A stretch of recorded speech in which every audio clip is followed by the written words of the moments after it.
जब माँ पार्वती के ज्ञान से नतमस्तक हुए सप्तऋषि। पिछले सत्र में हमने देखा कि सप्तऋषियों ने माँ पार्वती पर व्यंग किया, तो उन्होंने रुककर उनका उत्तर नहीं दिया, बल्कि ज्ञान की अग्नि से उनके भ्रम को ही जला दिया। माता ने कहा कि अग्नि के पास जाकर पाला कभी नहीं बच सकता। ठीक उसी प्रकार महादेव के स्वरूप में काम का कोई स्थान नहीं है। आज दर्शन करेंगे तर्क का अंत और श्रद्धा का उदय। माँ पार्वती कहती हैं कि तात अनल कर सहज सुभाऊ, हिमते ही निकट जाई नहीं काऊ, गए समीप सो अवसि न साई, असी मन मत महेश की नाई। हे तात, अग्नि का तो यह सहज स्वभाव ही है कि पाला उसके समय कभी जा नहीं सकता और जाने पर वह अवश्य नष्ट हो जाएगा।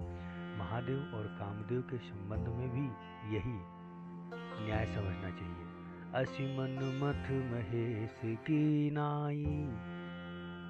अब देखिए ऋषियों की प्रसन्नता कि यह रसे मुनि वचन सुनी, देख प्रीत विश्वास, चले भवानी ही नाई सिर, गए हिमाचल पास। यानी माँ पार्वती के वचनों को सुनकर और उनका प्रेम तथा विश्वास देखकर मुनि हृदय में बड़े प्रसन्न हुए।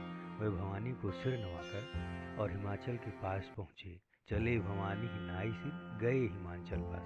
अब दर्शन करिए हिमाचल की व्यथा और सांत्वना कि सब प्रसंग गिरिपति ही सुनावा, मदन दहन सुन अति दुख पावा। यानी उन्होंने पर्वतराज हिमालय को सब हाल सुनाया। कामदेव का भस्म होना सुनकर हिमाचल व्यथित हुए, लेकिन आगे कि बहुरी कहो रति कर वरदाना, सुनि हिमवंत बहुत सुख माना।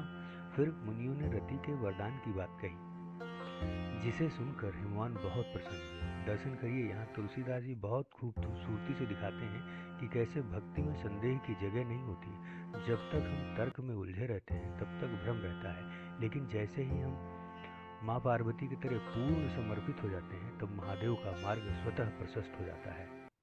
ऋषियों ने हिमाचल को आश्वस्त कर दिया। अब विवाह की तैयारियां एक नए मोड़ पर है। महादेव की स्वीकृति मिल चुकी है, पार्वती की परीक्षा सफल रही है।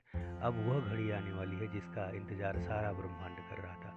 अगले सत्र में दर्शन करेंगे विवाह का निमंत्रण, जब महादेव की बारात के लिए समस्त सृष्टि सजने लगी। तब तक के लिए सप्तऋषियों की बात दोहराते हैं और स्मरण करते हैं कि तुम माया भगवान शिव, सकल जगत पितु मातु।